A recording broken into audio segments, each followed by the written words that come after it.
Fala pessoal, tudo bem com vocês? Hoje está começando a segunda entrevista sobre mercado financeiro e hoje vamos falar sobre câmbio, sistema de câmbio. Sabe o que é? Não sabe? Fique aí que você vai saber tudo sobre sistemas.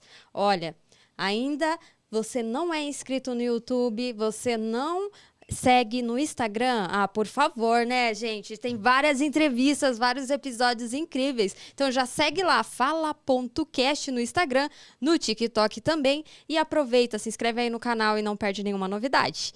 Oi, Márcio Emura, tudo bem com você? Tudo bem, Fabi? Prazerzão estar aqui.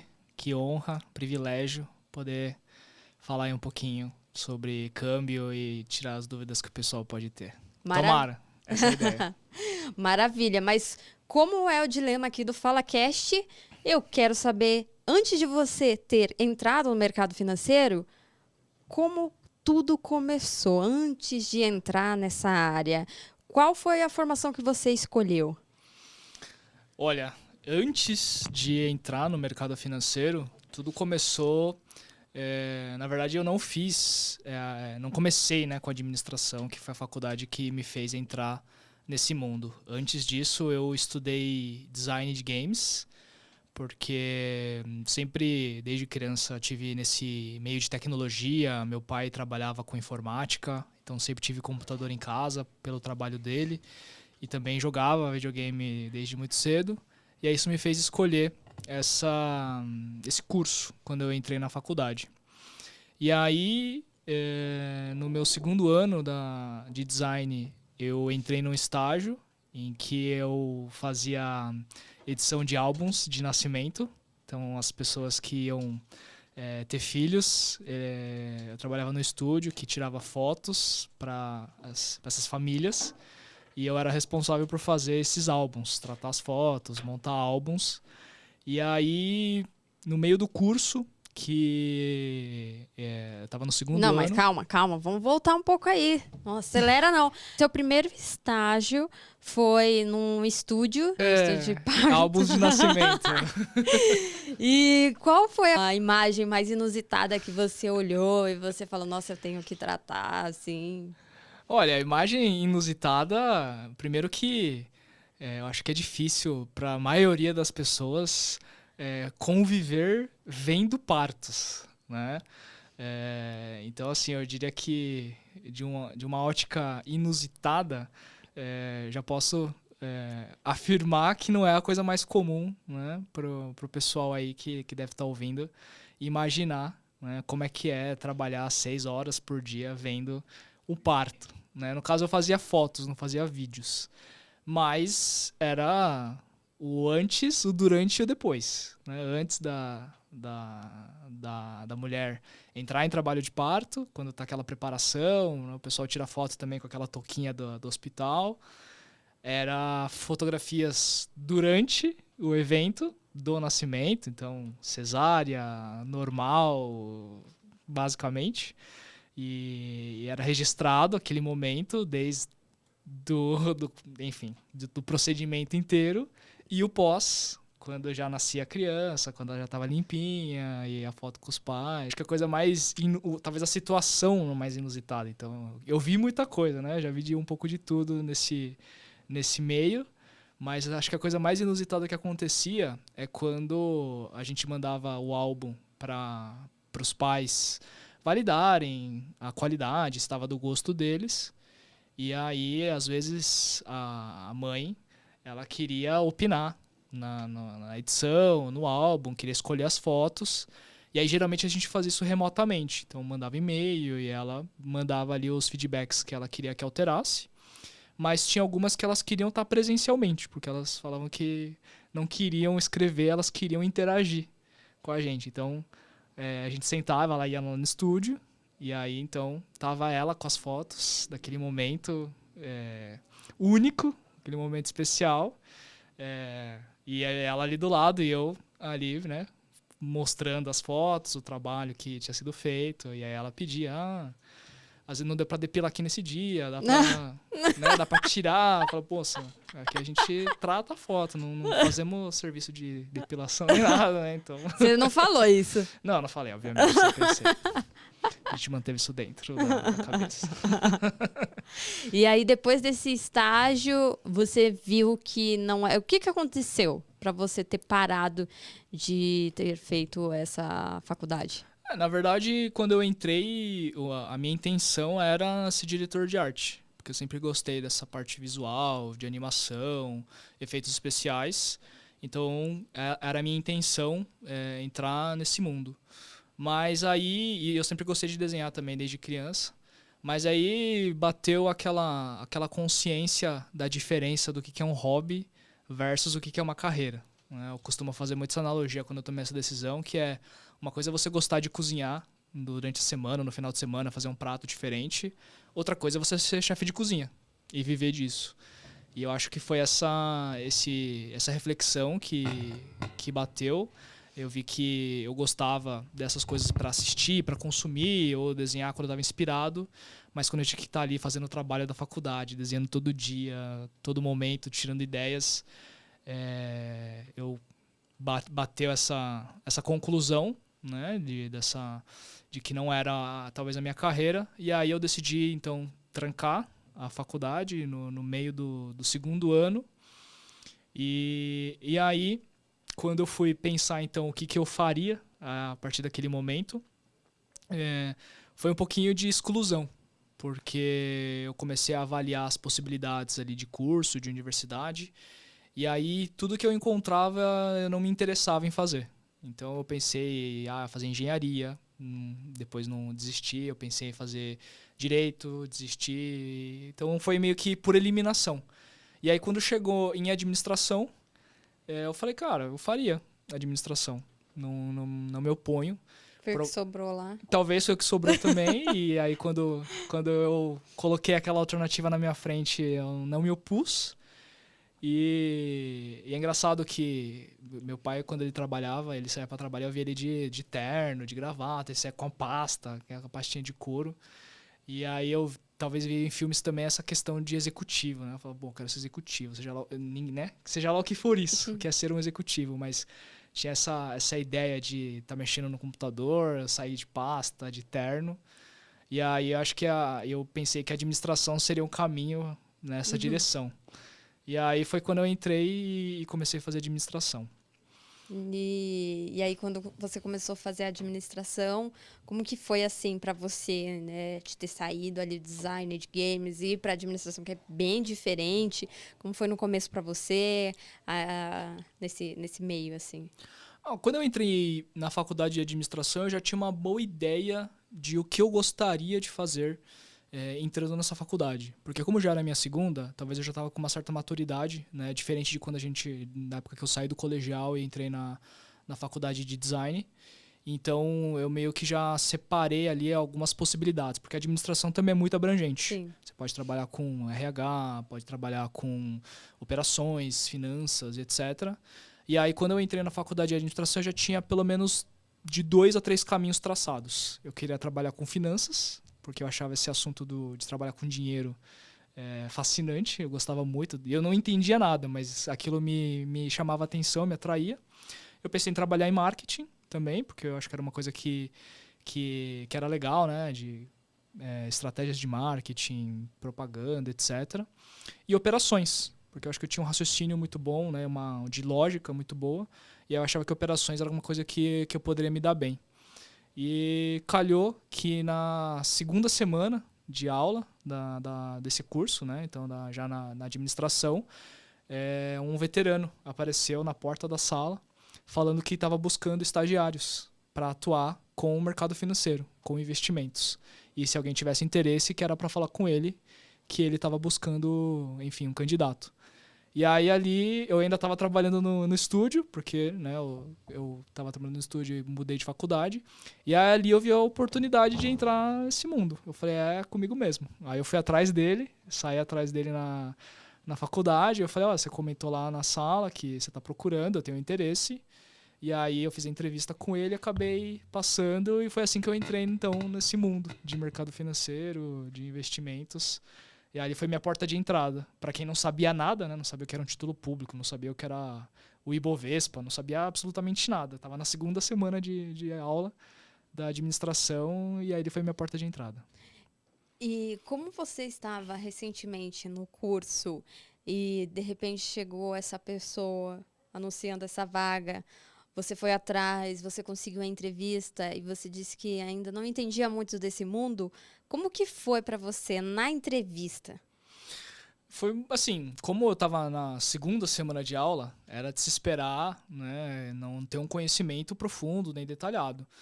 Mas eu acho que eu ganhei ali pela determinação, no caso. Né? E como que foi? Porque ele sabia que era a minha segunda semana. Eu falei que eu era o que eu fazia na época que eu trabalhava no estúdio. E aí ele perguntou o que eu sabia de mercado. Eu fui sincero, eu falei, olha, eu realmente não sei de muita coisa. Eu sei que tem no noticiário, a bolsa sobe, a bolsa cai, o dólar sobe, o dólar cai. Eu sei que isso existe. Agora, eu não conheço desse mundo.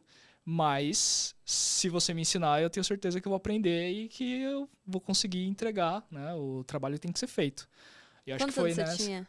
Eu tinha 21 anos, eu acho, nessa época. Porque eu entrei com 18, 2 anos, então 21 anos. E ali foi...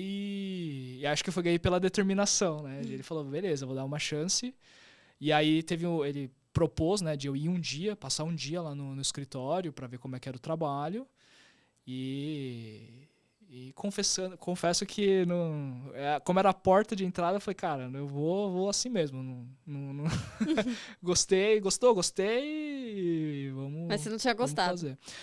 Eu não tinha uma grande ideia, né? Porque assim, um dia Mas como no que foi? escritório. Assim, você chegou lá, era igual o Lobo de Wall Street, todo mundo ligando lá igual loucão, como que foi? Não era nesse nível, Ah. Lobo de Wall Street, até porque era uma empresa de consultoria.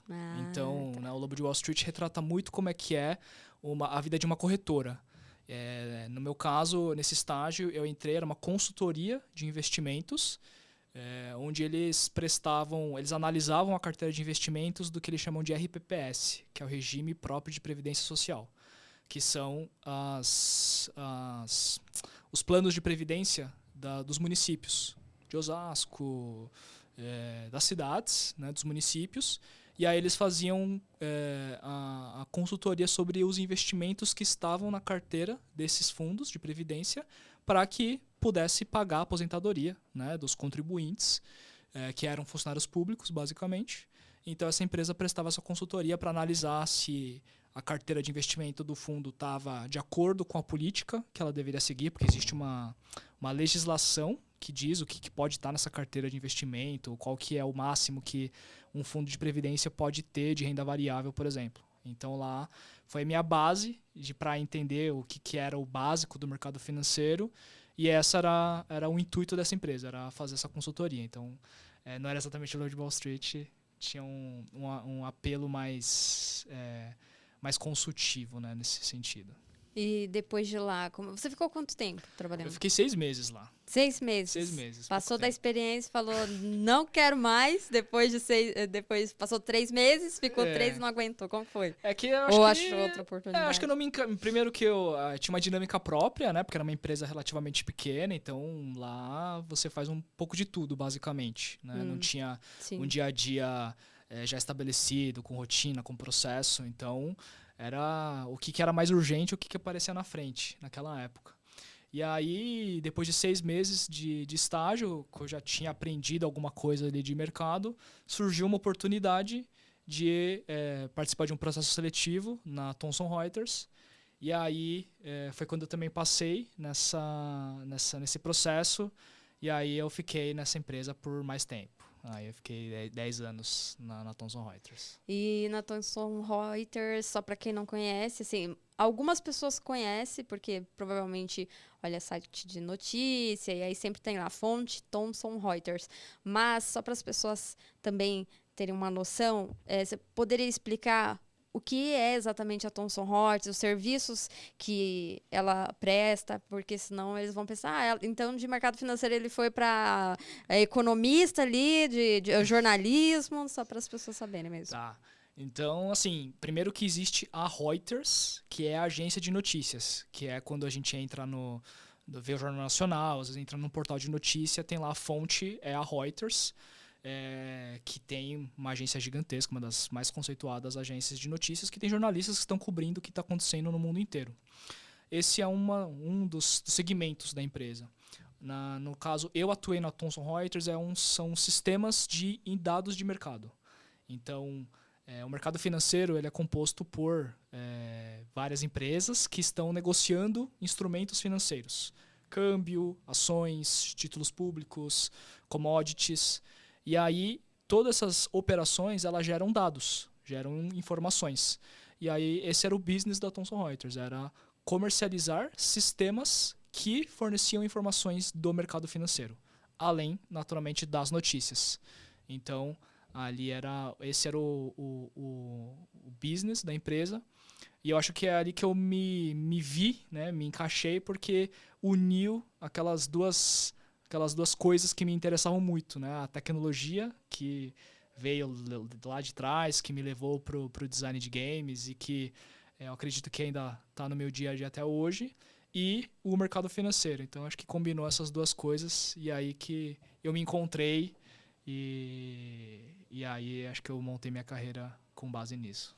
E você entrou fazendo o quê?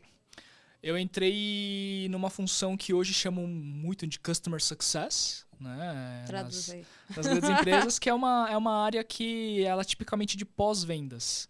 Então, é um serviço, né? Esse tipo de sistema, apesar de ser um sistema, ele é um serviço. Mas para você poder utilizar esse serviço, você tem que se familiarizar com ele, né? Porque é uma tecnologia, é um sistema novo que talvez você não tenha interagido antes. Então, esse Customer Success, essa área de pós-vendas, é responsável por instruir o usuário como utilizar ou como extrair o melhor daquela ferramenta que ele tem, né, às suas mãos ou que ele contratou. Então, eu dava treinamentos sobre o sistema ou sobre algum tópico de mercado que eu poderia compartilhar, né, conhecimento, informações, dava suporte quando a pessoa precisava produzir um relatório e não sabia como extrair as informações, né, porque é um mundo enorme de informações e de todos os mercados. Então, eu ajudava essas pessoas a como manusear a ferramenta, como extrair aquelas informações que elas queriam. E né, basicamente um suporte, né, fazer a retenção para que as pessoas extraiam maior valor e continuem utilizando o sistema, né? Porque você não vai utilizar um sistema que você não sabe mexer, e aí você não vai continuar pagando por ele. Então, você ficou 10 anos na Reuters, na Thomson Reuters, e qual foi a função que você mais gostou de fazer? E você... porque ficou 10 anos, você passou por muitas funções lá, né?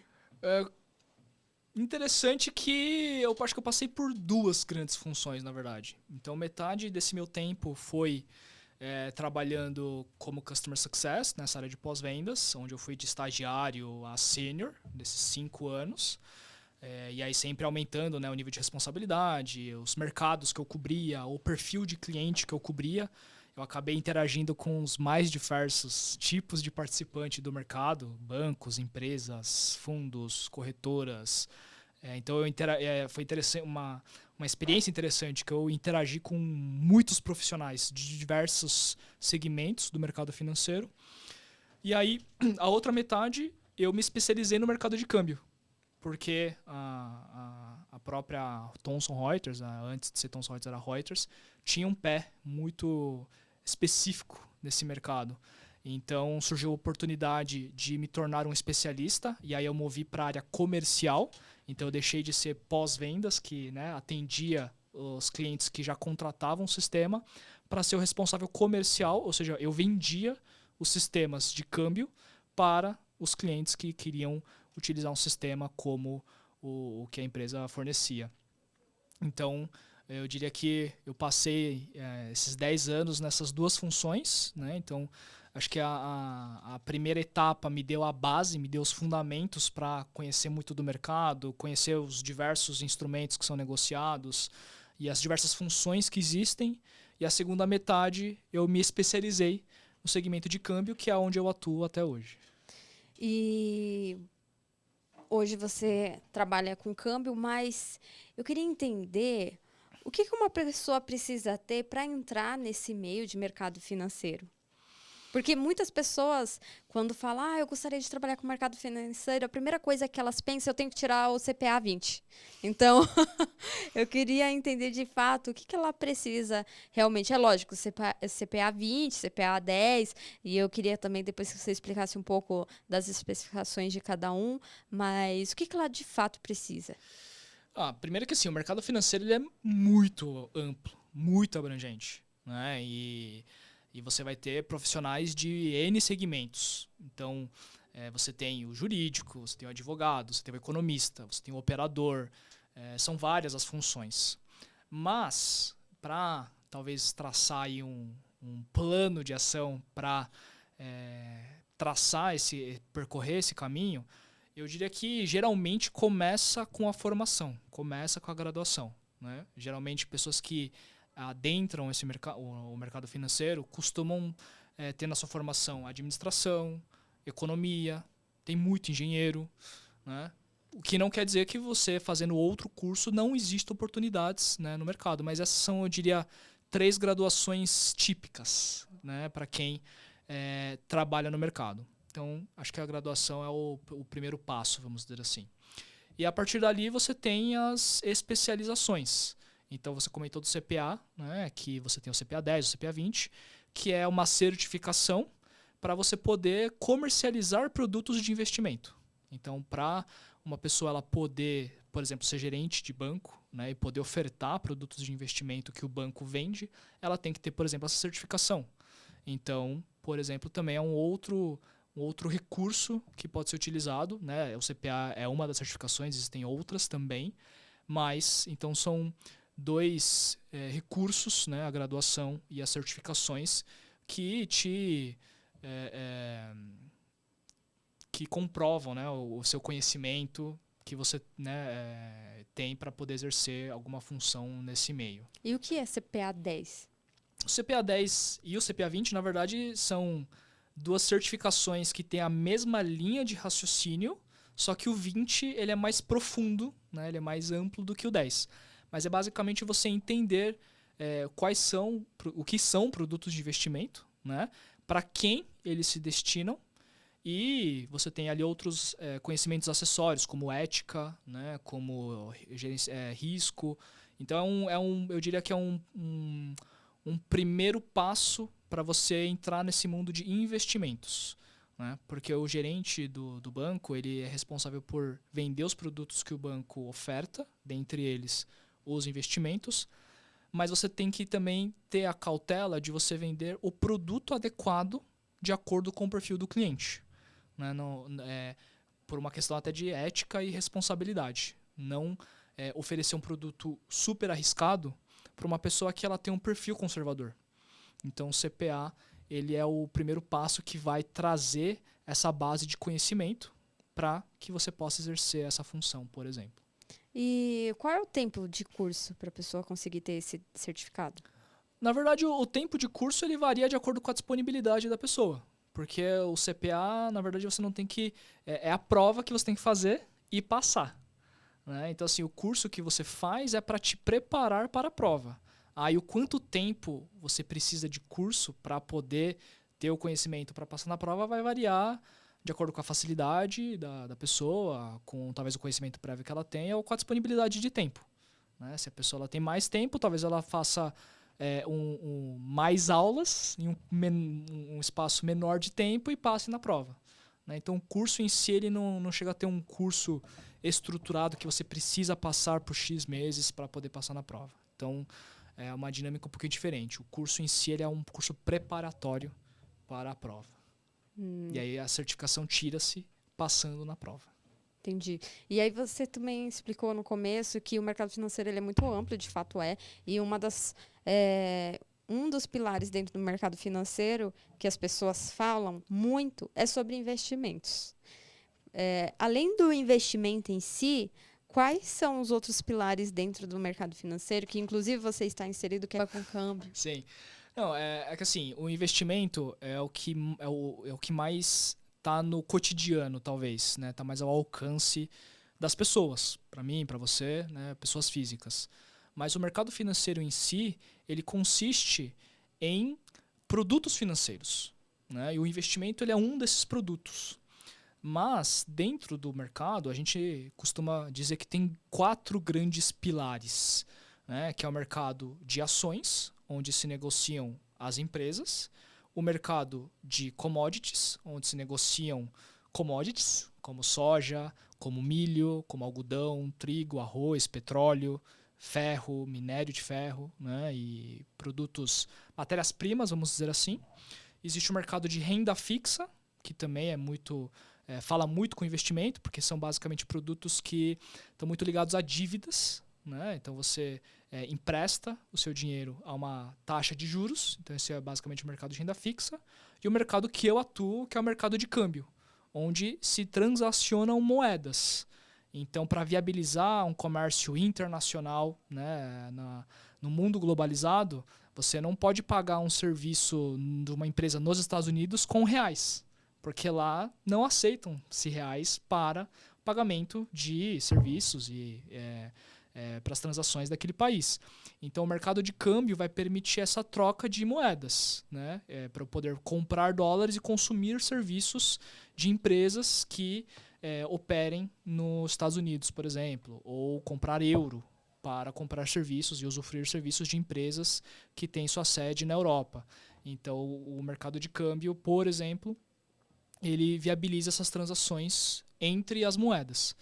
Então, você vê que eu comentei de 4 grandes pilares, né, que são os 4 grandes mercados no mercado financeiro, e aí dentro de cada um deles você vai ter as diversas funções, que você vai ter então o operador, né, quando você falou do Lobo de Wall Street, você tem o operador que no filme pintam, né, aquele corretor que anda de terno e gravata, que está com o telefone um em cada orelha, gritando, compra, vende. Então você pode ter essa figura em todos esses mercados. E acontece ainda. Exatamente. Não, é óbvio, daquela não forma, naquele formato, mas ainda acontece da galera sair ligando, vendo cotação, tal. Exatamente. Então você tem o corretor, que é responsável por conectar compradores e vendedores. Você tem o vendedor de serviços, tem quem compra os serviços. Você tem a pessoa do operacional, que é responsável por processar aquelas transações que foram realizadas durante o dia. Você tem o profissional de tecnologia, que garante que todos os sistemas vão funcionar de maneira, né, adequada, com o melhor desempenho.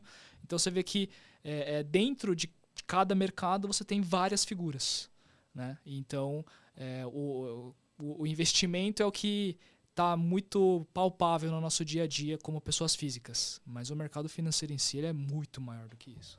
E como funciona hoje o seu trabalho nessa área, né? Legal. Bom, hoje eu trabalho na 360T, que ela é uma empresa especializada em sistemas de câmbio. Então hoje eu sou responsável comercial também, né, especialista nesse segmento. E hoje eu sou responsável então por vender o sistema que tesourarias de empresas, fundos de investimento, bancos querem utilizar para poder fazer essas negociações de câmbio, né? Então, uma tesouraria de uma empresa química, por exemplo, que consome matéria-prima internacional, né? Petróleo, derivados de petróleo, produtos, né? Químicos, pode ser que ela não produza esse material aqui no Brasil. Ela precisa importar de empresas que produzam isso em algum lugar do mundo. E aí, para ela poder pagar por esse serviço, ela vai ter aqui, no caso, ela está vendendo os serviços em reais, então ela tem o capital dela em reais, mas para ela poder fazer esse pagamento, ela precisa comprar dólares, por exemplo, para poder pagar essa empresa que produziu aquela matéria-prima que ela precisava.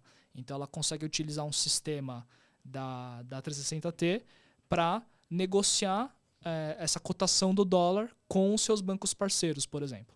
Então, o meu dia a dia é estar em contato, né, com essas empresas, com esses clientes que têm essa necessidade de negociar câmbio, de negociar moedas para poder exercer suas atividades. Sejam operações comerciais, de importação, de exportação, sejam operações financeiras, como, por exemplo, os fundos de investimento, né, que um fundo aqui no Brasil ele pode querer investir numa empresa na Europa. Só que para ele poder comprar ações dessa empresa na Europa, ele precisa de euros. Então ele pode utilizar um sistema também para comprar euros para viabilizar um investimento internacional, por exemplo. E qual é o diferencial do sistema que vocês utilizam, sendo que a 360T ela é da Bolsa de Valores da Alemanha, né? Não é brasileira. E qual que é o diferencial dela?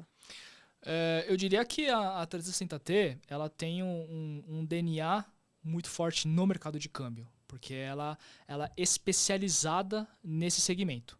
Então, diferentemente de outras empresas como as quais eu trabalhei, que elas olham para todos os mercados, né? Então elas olham para o mercado de commodities, renda fixa, ações, e o câmbio é um segmento, né? É um dos negócios da empresa. Já no caso da 360T, câmbio é só o que nós fazemos, né? E aí isso resulta em uma especialização tanto no serviço, né? Porque a gente só fala câmbio o dia inteiro. Não tem. Esse é o foco, né, da empresa, então a gente só faz isso.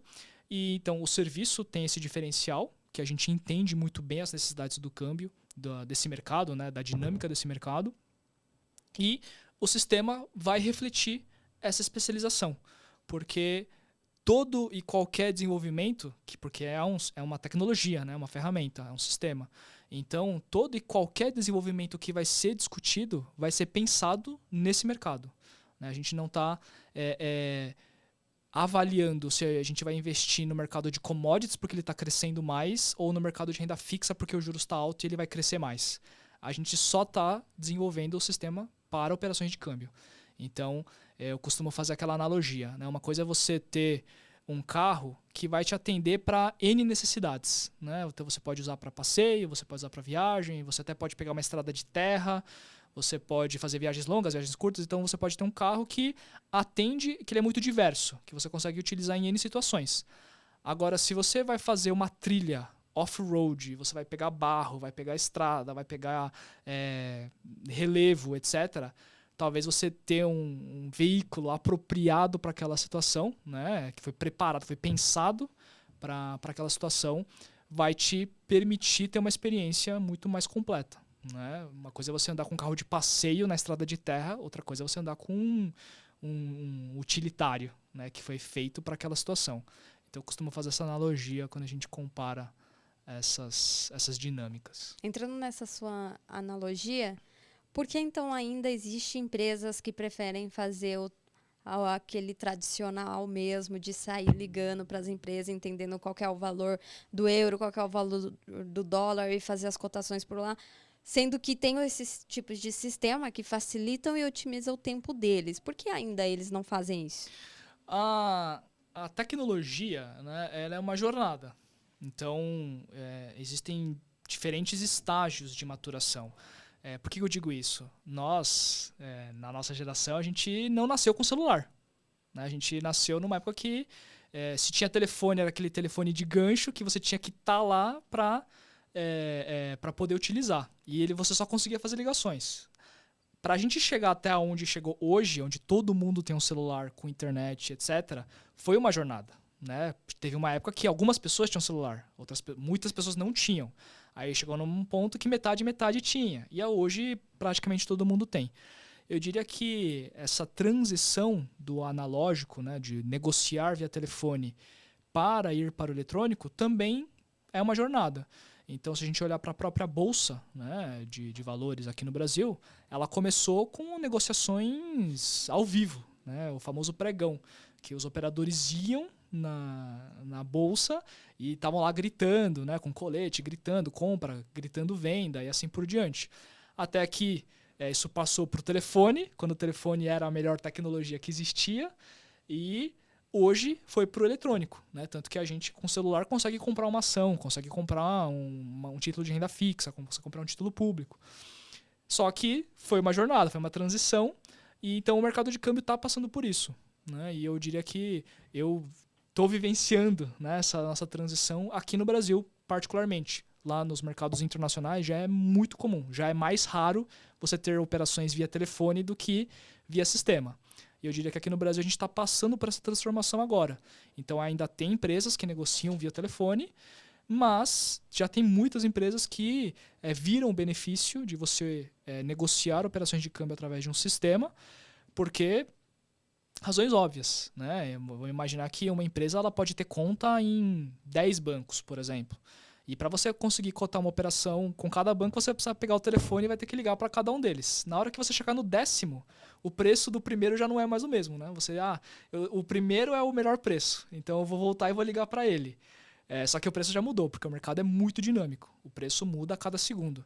Então, um sistema como o nosso visa facilitar essa interação, né? Você não tem que ocupar 5 pessoas ligando para 2 bancos cada e poder, então, fazer uma operação no melhor preço. Então, um sistema como o nosso facilita esse tipo de interação, né? Um exemplo de como que um sistema desse pode facilitar o dia a dia de uma empresa, por exemplo. E você tem muita dificuldade de convencer as pessoas que a facilidade de utilizar, justamente pensando que, olha, agora você tem esse telefone ele tem as funções que você vai otimizar seu tempo por tais e tais situações. Você acredita que essas negociações, que empresas que ainda não utilizam nenhum tipo de sistema, nem dos concorrentes, elas ficam mais retraídas, elas são mais resistentes por não conhecer mesmo e entender que aquilo pode ajudar a jornada dela? Eu diria que hoje, cada vez menos, né? Eu estou nesse mercado já faz mais de 5 anos. Talvez já tenha sido um pouquinho mais complexo, né, fazer essa transição. Hoje eu diria que é menos essa resistência, né? Por quê? É mais ou menos você ter uma pessoa que utiliza o telefone fixo, né, e o gancho, e você apresentar um celular, um smartphone, que você fala o seguinte: olha, aqui você pode ter várias ferramentas, várias soluções que vão facilitar o seu dia a dia. Então a pessoa está saindo de uma ferramenta, vamos dizer assim, mais tradicional, e está recebendo uma ferramenta muito mais ágil, muito mais rica em funcionalidades. Então essa transição ela é relativamente natural, né? Porque você quer poder desempenhar melhor suas atividades, poder trabalhar de uma maneira mais produtiva. Agora, quando alguém já tem um outro sistema, por exemplo, que já utiliza, aí a gente já tem que abordar os diferenciais, né? E aí passa pela especialização que eu comentei, da experiência, do serviço, da própria tecnologia, e aí vai ser quem fornece o melhor serviço, né, para o cliente. Entendi. E hoje você citou que você trabalha na 360T, que é uma empresa da Bolsa de Valores da Alemanha, que é considerada uma das melhores do mundo. O que você acredita que ela tem tanto de diferente que, por exemplo, não tem aqui na Bolsa de Valores do Brasil, até outros países? Olha, a diferença, a Bolsa em si, como instituição, ela tem o mesmo propósito, né, que é servir como um provedor de infraestrutura para viabilizar as transações financeiras. Compra e venda de ações, compra e venda de commodities, compra e venda de moedas. O que vai diferenciar o ramo de atuação, né? Por exemplo, a geografia em que ela atua. Então, razões, né, naturais lá na Bolsa da Alemanha, você vai ter empresas como Audi, como Volkswagen, né? São empresas tipicamente alemãs. Aqui no Brasil, a gente vai negociar empresas brasileiras, Petrobras, Vale, Itaú e assim por diante.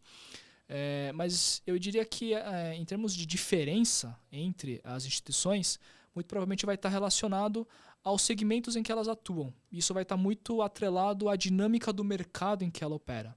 O que eu quero dizer com isso? O mercado de câmbio ele é um mercado global, né? Porque você está falando de moedas de diferentes países. Então, naturalmente, ele não vai existir real, né, comprando reais. Ali é um mercado local.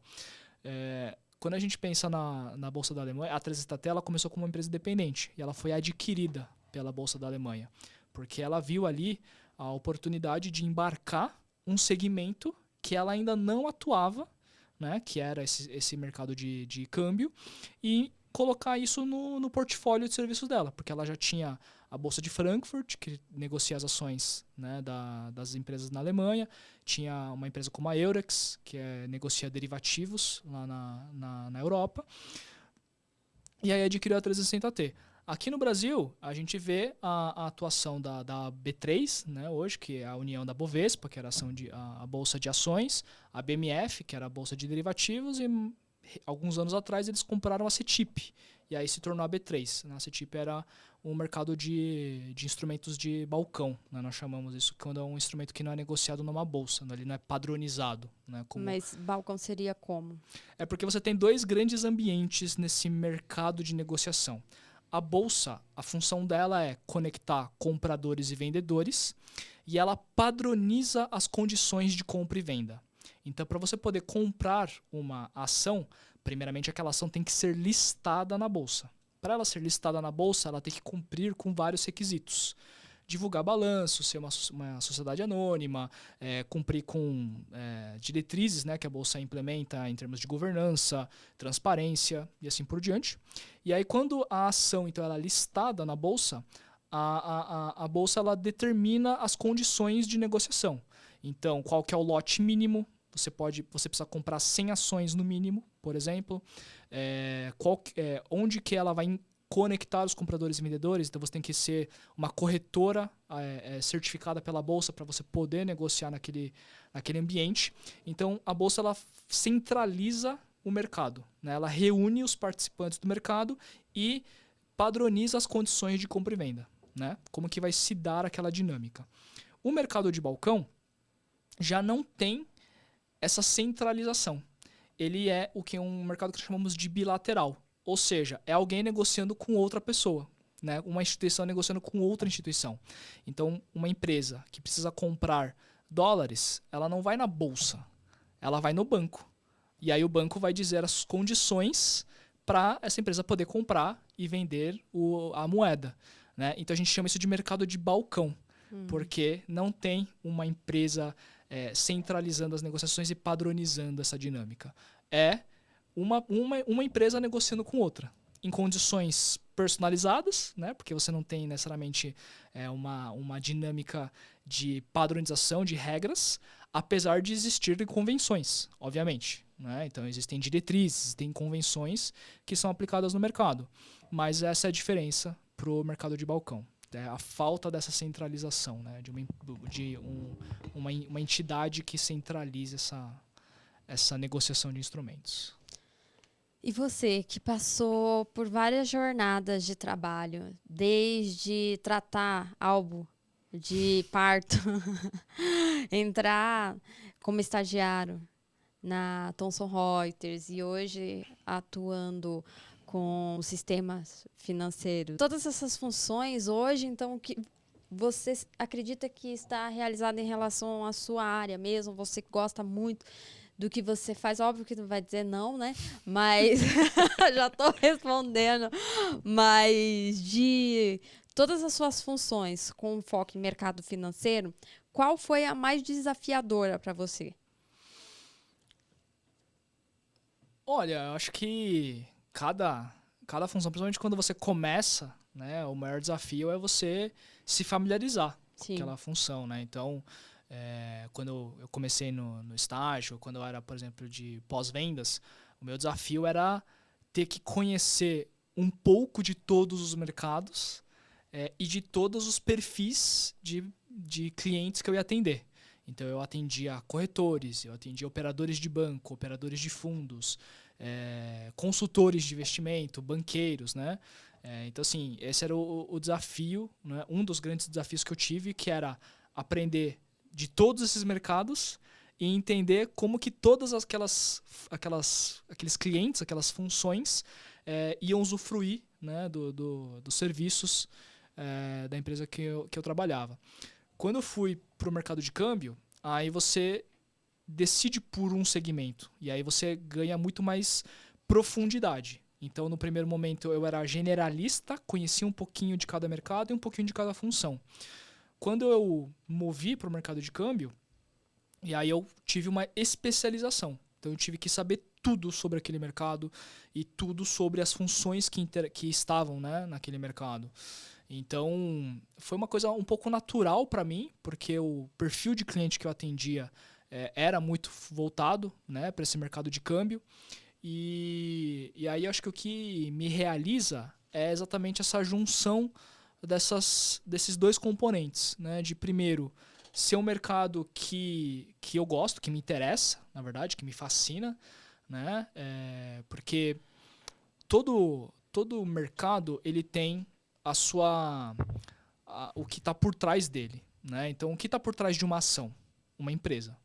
E uma empresa ela é formada pelas pessoas, pelos executivos, pelos seus clientes, pelo seu segmento. A commodity, ela é aquele produto. Então, o que está por trás da soja, da safra, do consumo, né? Da produção de soja, do consumo de soja no mundo. E quando a gente fala de câmbio, a gente está falando da moeda. E a moeda, ela representa o desempenho econômico de um país, né? Então, para o dólar estar subindo e o real estar caindo, quer dizer que a economia americana ela está desempenhando melhor do que uma economia brasileira, por exemplo. Então, ela é um tema muito mais abrangente, muito mais complexo, mas que está enraizada no nosso dia a dia, né? Para a gente ter essa TV, alguém produziu essa TV em algum lugar do mundo e para a gente poder ter ela aqui no estúdio, foi utilizado o mercado de câmbio para poder comprar essa TV que provavelmente foi negociada em dólares e aqui foi comprada em reais, né? Então passou pelo mercado de câmbio. Então é um mercado que me fascina, né? Por estar tão enraizado na nossa vida, no nosso dia a dia, mesmo que de uma maneira talvez indireta, né? Menos óbvia, e juntou com esse dia a dia que é mexer com o sistema, mexer com tecnologia, de ensinar como é que se usa um sistema, como é que uma tecnologia pode facilitar o dia a dia de um profissional, de uma pessoa. Então acho que juntou esses dois grandes pilares, né, que no final acho que virou aí minha inspiração, né, minha paixão para fazer o que eu faço todos os dias. E com a inteligência artificial, que está dominando aí muitas empresas, as pessoas estão utilizando, estão se especializando na inteligência artificial. O que você acredita que ela vai agregar na área que você está? Olha, ainda é um pouco cedo, né, para ver os impactos, assim como a própria inteligência artificial ela ainda é recente, apesar de ter crescido a um ritmo muito acelerado, né?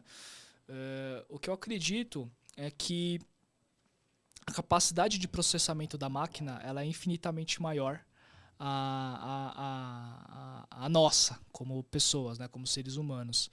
Então, existem discussões, existem projetos, por exemplo, né, a aplicabilidade são várias, mas talvez um exemplo é o que o mercado tenta sempre antecipar movimentos, né? Porque você saber o que vai acontecer é extremamente valioso.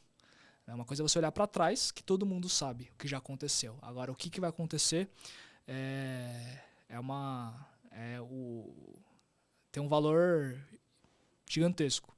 Então, existem ferramentas que estão buscando consumir vários insumos, né, com modelos matemáticos para poder tentar, para buscar prever o comportamento, né, de uma moeda daqui a alguns segundos, que isso já é muito valioso. Mas então, não assim, é perigoso? Tudo pode ser perigoso, né? É sempre uma questão de como que vai ser utilizado aquela tecnologia, né? Qualquer coisa ela pode ser usada para o bem, mas também pode ser usada para o mal. Pode ser, né? Existe essa possibilidade. Eu acho que a gente não pode descartar. Então é uma questão de... por isso que existe tanta preocupação, né, em questão da regulamentação do uso da inteligência artificial. Então eu acredito que a evolução vai acabar passando por isso, né? Sobre essas diretrizes, né, de o que deve ser feito e o que talvez deva ser evitado com esse tipo de tecnologia. E o que você falaria para as pessoas que ficou interessada em saber mais, até estudar sobre câmbio? O que você aconselha para essa pessoa fazer inicialmente? Olha, boa pergunta. Assim, sempre que a gente pensar talvez em qualquer assunto do mercado financeiro, né? Eu acho que as pessoas elas vão ter uma certa afinidade com cada um dos temas, assim como eu tive com o câmbio, né? Então acho que primeiramente é buscar se informar, buscar conhecimento com aquele assunto que talvez mais te chama a atenção no mercado financeiro, né? Então, por exemplo, para quem quer entrar no mundo de investimentos, né? Vai estudar sobre produtos de investimento, sobre renda fixa, sobre inflação, sobre CDI, sobre ações, assim por diante. E eu acho que a partir do momento que você entendeu, né, talvez qual que é a sua afinidade em relação àquele mercado, é buscar sempre o que está por trás dele, né? Quais são as dinâmicas que estão enraizadas naquele mercado e que ditam os movimentos. O que eu quero dizer com isso? Se você tem interesse em commodities, porque talvez seja uma pessoa que veio do campo, por exemplo, né? Veio do interior, viveu em regiões com fazendas e viu produção de commodities, talvez ela tenha um interesse inerente a esse mercado financeiro de commodities, né? Como é que é negociado esse mercado, como é que especula-se nesse mercado, né? Quais são os agentes que participam desse mercado. Então eu acredito que a partir do momento que você escolheu aquele tema, né, aquele mercado, você vai ter que buscar entender o que está por trás dele. Então, no caso da commodity, o que influencia o preço da soja? Né? É a safra, é a produção, é o consumo, enfim, todos aqueles aspectos. E aí, quando a gente vai olhar para o mercado de câmbio, como eu falei, ele é extremamente atrelado ao desempenho das economias. Então, você vai ter que aprender muito sobre economia, sobre talvez geografia, né? Entender o que cada moeda representa, né? Porque, por exemplo, quando a gente olha para o Brasil, exatamente, a gente brinca que o Brasil é o celeiro do mundo, porque a gente produz aqui safras recordes de soja, a gente produz milho, etanol, cana, né? Café. Então, assim, esse é o produto que a gente exporta. Esse é o produto que nós vendemos em reais. Só que os produtos que nós consumimos, eles são muitas vezes importados, né? São eletrônicos, são chips, são computadores, são sistemas, né? Então, assim, o mercado de câmbio passa por isso. É você entender como que cada economia está desempenhando, e isso está muito atrelado à taxa de juros, à inflação, né? Porque como a economia está se comportando, se o PIB está crescendo, se o PIB está caindo, né? Se o país está em recessão, se está em expansão. E você entender essa dinâmica desse comércio internacional. Né? E aí a gente remete muito àquelas aulas de geografia. Né? O PIB do Brasil está concentrado nessa região, ele é composto por produção de matéria-prima, por serviços, por tecnologia. E aí cada país, né, acabou assumindo um certo papel nessa economia global, e o mercado de câmbio vai passar por tudo isso. Então, se você tem interesse nesse mercado, você vai acabar estudando sobre isso. Vai acabar estudando sobre taxa de juros, sobre inflação, sobre PIB, sobre comércio internacional e assim por diante. Então, acho que ali é o primeiro passo, né? Obter conhecimento sobre isso e, a partir de então, decidir ou escolher, né, qual que é a função no mercado que mais te agrada. Né? Trabalhar com tecnologia, ser operador, trabalhar fazer parte do operacional, e aí vai ter um lugar para você dentro daquele mercado. E qual conselho você daria para essas pessoas? Eu vou dar um conselho assim sobre essa área do que eu estou, ou da área que você atua. Eu falo, olha, comece a ler mais notícias, ou alguma frase que você normalmente utiliza para você, que tem a ver com a sua área. Compre o sistema dele. As empresas. Fazendo merchan de graça. Olha só. Enquanto ele pensa, vamos para os comerciais. Mentira. Deixa ele pensando aí. Como eu havia falado no início da entrevista, temos alguns convidados e eu gostaria de saber desses convidados se vocês têm alguma pergunta para o Márcio Emuri enquanto ele está pensando sobre o conselho. Pode? Por que a moeda do Brasil é tão mais fraca em relação a outros países que não da América Latina? Uma boa pergunta. Quer repetir aí, para o pessoal poder ouvir? Por que a moeda brasileira ela é tão fraca comparada aos outros países que não da América Latina? Perfeito. Como eu falei,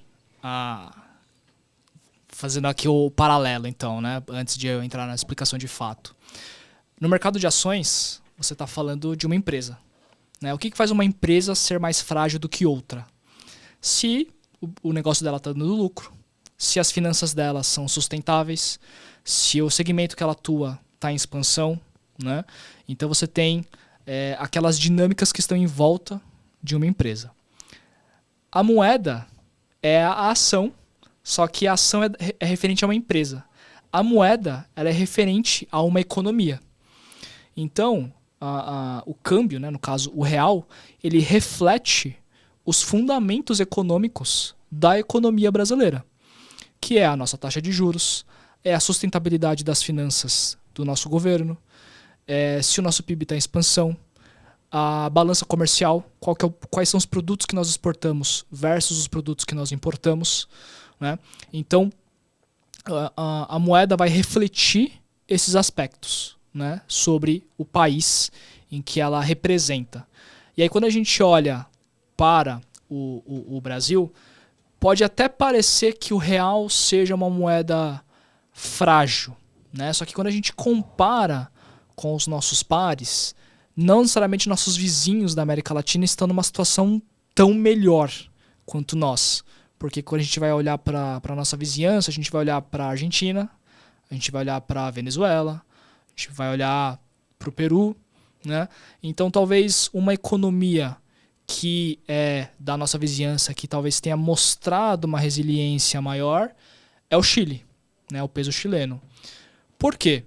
Porque lá a economia ela é um pouco mais resiliente, né? Porque eles têm eles têm os seus próprios problemas, né? Como todo país tem, como toda sociedade tem, mas o Chile ele tem uma política mais favorável à iniciativa privada, ela tem uma intervenção menor do Estado, as finanças elas estão um pouco mais equilibradas, então isso acaba se traduzindo numa força, numa resiliência maior em relação à economia.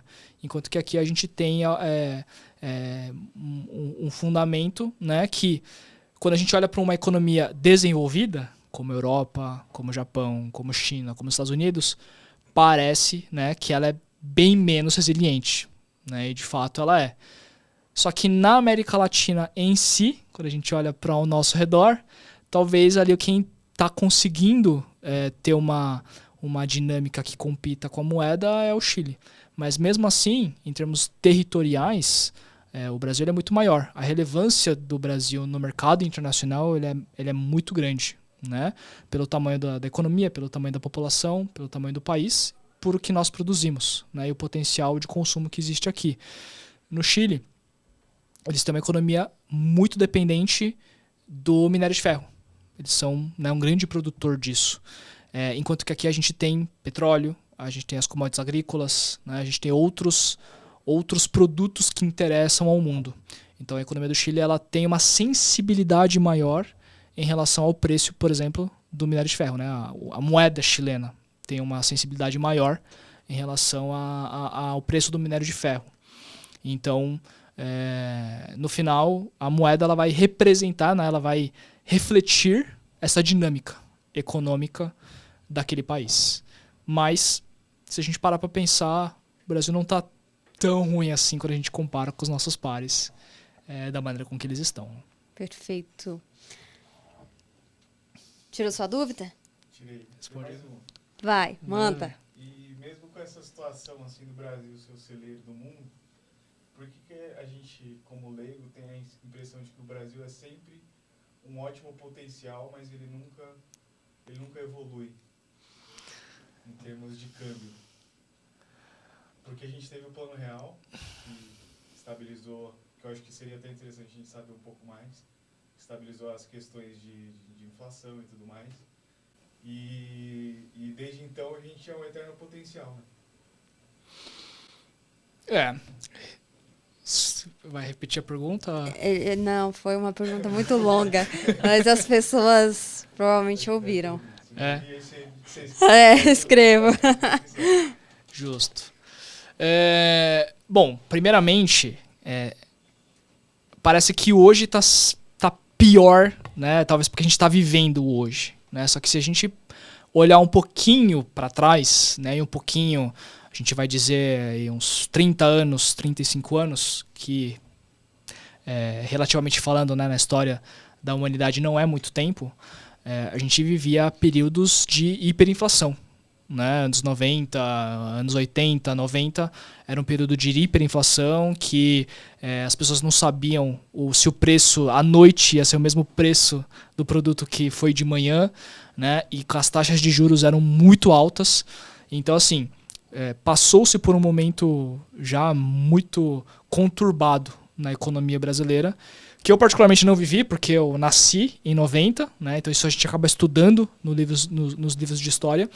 Mas isso para dizer que parece que hoje é muito ruim, mas se a gente olhar para trás já foi muito pior, né? Então, o hoje parece pior, parece que dói mais porque ele é recente, porque ele é hoje. Mas, aí agora entrando nessa segunda parte, né, da pergunta do por que parece que é sempre o potencial, porque assim, o potencial ele tá ali, né, em termos de o país ter um clima muito favorável, ter terras muito férteis e muito produtivas, né? E produz, né, ano após ano, safra recorde e assim por diante. Só que aí, na minha opinião, né, porque eu acho que vão ter N visões sobre esse assunto, é que a gente está passando por um processo de maturação, né? Porque quando a gente, para onde nós queremos ir, né, talvez a referência seja economias desenvolvidas. Né? A gente vai pensar em Japão, Estados Unidos, China, Coreia, né, Europa, que já passaram também por esse estágio, né, que são civilizações, que são sociedades muito mais antigas do que o Brasil. Né? Então eu acredito que elas também já passaram por esses movimentos, essas fases, que nós estamos passando, nós estamos nos desenvolvendo como sociedade, estamos nos desenvolvendo como economia, né? Por isso que é um país emergente, né? Porque está desenvolvendo a sua própria economia.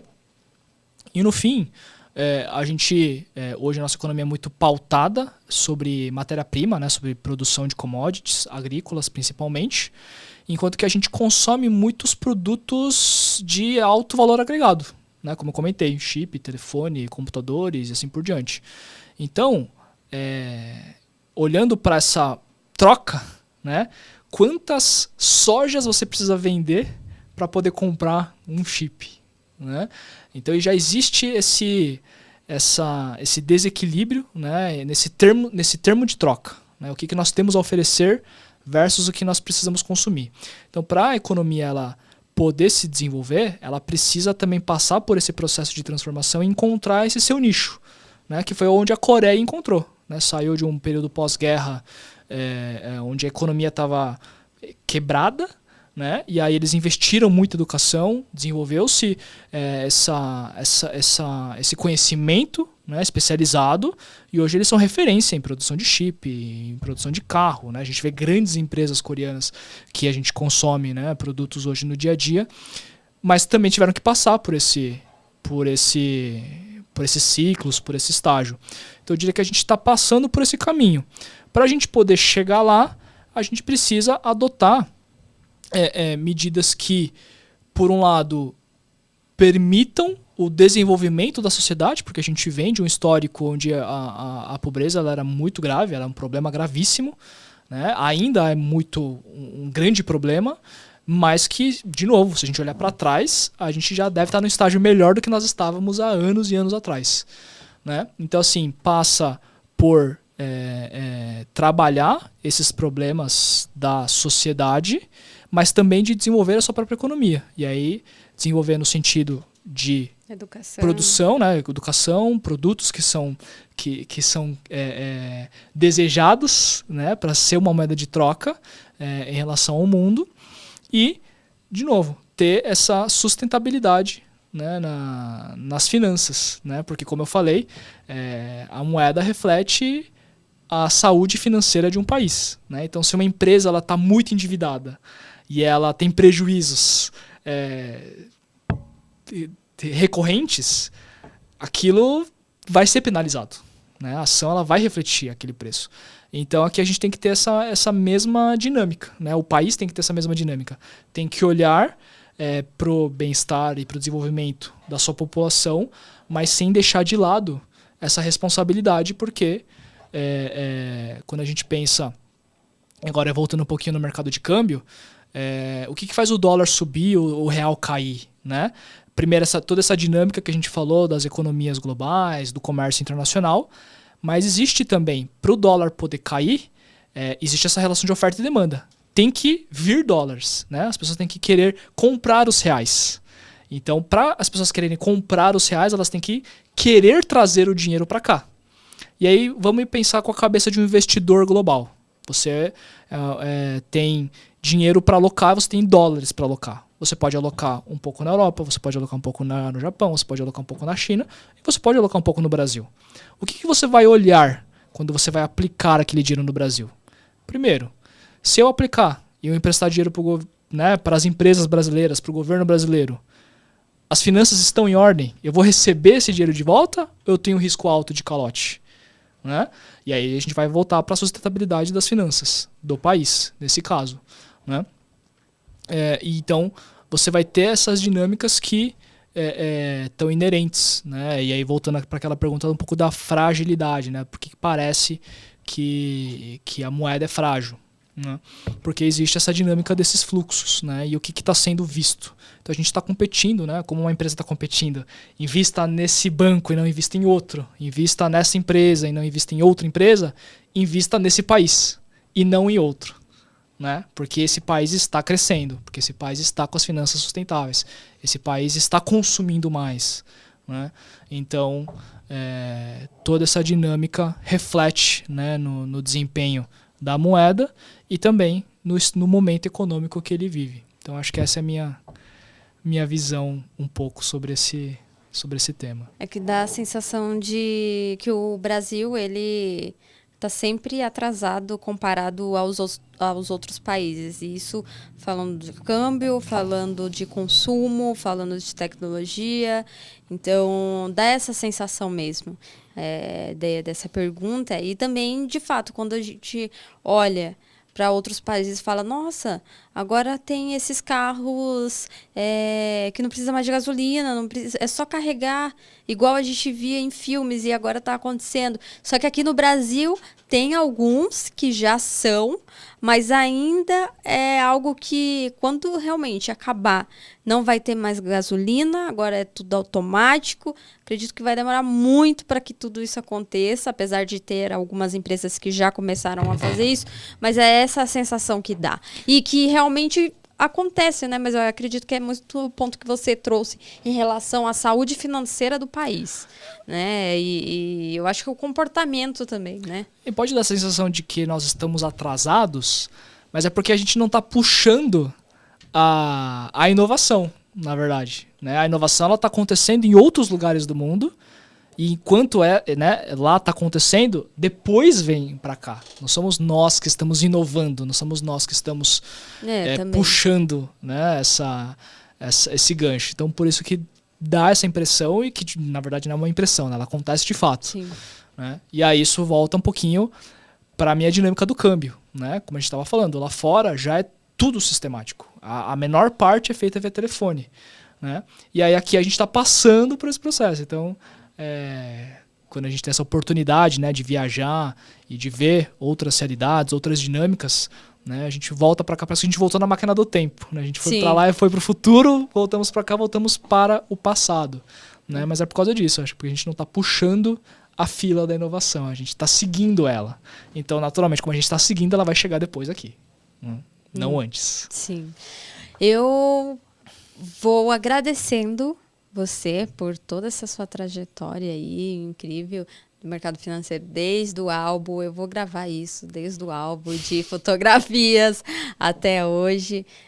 Não tem como, né? A gente, quando entra na faculdade, a gente tem uma expectativa, e quando começa a ver a realidade, muda tudo, mas faz parte do processo. Teve muitas informações relevantes que você trouxe, que eu acredito que é bem importante para as pessoas que vão assistir, mesmo que elas não sejam da área de câmbio, mas assim, é o que você deu exemplos muito claros do que você trabalha, o que de fato acontece, né, nessa área. Então, está no nosso dia a dia o que você trabalha, então isso é importante também saber. E o conselho, lembrou, não lembrou? Lembrei do conselho aqui. Eu acho interessante que, talvez, não sei se é exatamente um conselho, mas é uma ideia, uma reflexão, provavelmente, né? Que eu acho que quando a gente pensa no mercado financeiro, para as pessoas que não vivem o mercado financeiro, pode parecer muito complexo, pode parecer muito distante e muito difícil, né? Mas, aí vem a minha reflexão, toda vez que a gente não sabe de alguma coisa, ela parece muito desafiadora, ela pode parecer muito difícil. Mas o conhecimento, ele se expande de uma maneira exponencial. O que eu quero dizer com isso? Quando a gente não sabe nada sobre câmbio, você pensar em estudar o que é um PIB, o que é uma economia, como é que a taxa de juros influencia na economia, pode parecer muita coisa, pode parecer muito difícil. Mas então, busque sempre o passo a passo, né? O grão em grão. Conhecer um pouco aqui, ler um pouco, estudou um pouco, você vai aprender algumas coisas, vão surgir muitas dúvidas, né? O que é natural, porque você vai querer saber, né, de outros temas, vão surgir outros termos, outras ideias, outros conceitos, mas não desistir nesse primeiro momento que pode parecer muito difícil, porque a partir do momento que você incorporou um conhecimento, você já tem aquilo como base, e aí você vai buscar um outro conhecimento, e aí você vai buscar outro, e vão surgir mais dúvidas, mas o conhecimento que você também tem, ele continua lá. Ele vai continuar expandindo. E aí, à medida que você vai trilhando essa jornada, isso vai ficando cada vez mais fácil, porque você vai começar a fazer associações. E você vai ver, então a taxa de juros se associa com a inflação, que associa com o PIB, que associa com o consumo, que associa... E aí você vai começar a montar essas associações. E aí vai ficar muito mais fácil, e o conhecimento ele vai começar a crescer de maneira exponencial. Então, acho que é uma reflexão de não desista no primeiro momento. Pode ser um pouco frustrante, né? Porque pode ser meio difícil, pode não estar no nosso dia a dia, pode ser muita coisa, mas se você não desistir e você continuar evoluindo pouco a pouco, passo a passo, vai chegar em um momento que você vai estar fazendo todas essas associações, todas essas conexões, e aí você aprender sobre um tema novo vai ficar menos difícil do que era no primeiro momento. Então, acho que essa resiliência, essa perseverança e essa vontade de aprender e estudar, ela tem que estar enraizada em qualquer pessoa que queira pensar em se aventurar por esse nosso mercado, e é assim para mim até hoje, né? Então, eu já aprendi muita coisa, mas eu sei que ainda tem muita coisa para aprender. Mas eu já consigo fazer muitas conexões, eu consigo aprender um conceito talvez de uma maneira mais fácil ou mais rápida, mas é porque eu passei por aquele estágio no primeiro momento também de não saber nada. Então, é natural que isso aconteça, mas não desistam, porque dá para chegar lá. Ah, maravilhoso. Muito obrigada. Muito obrigada, pessoal. E até a próxima.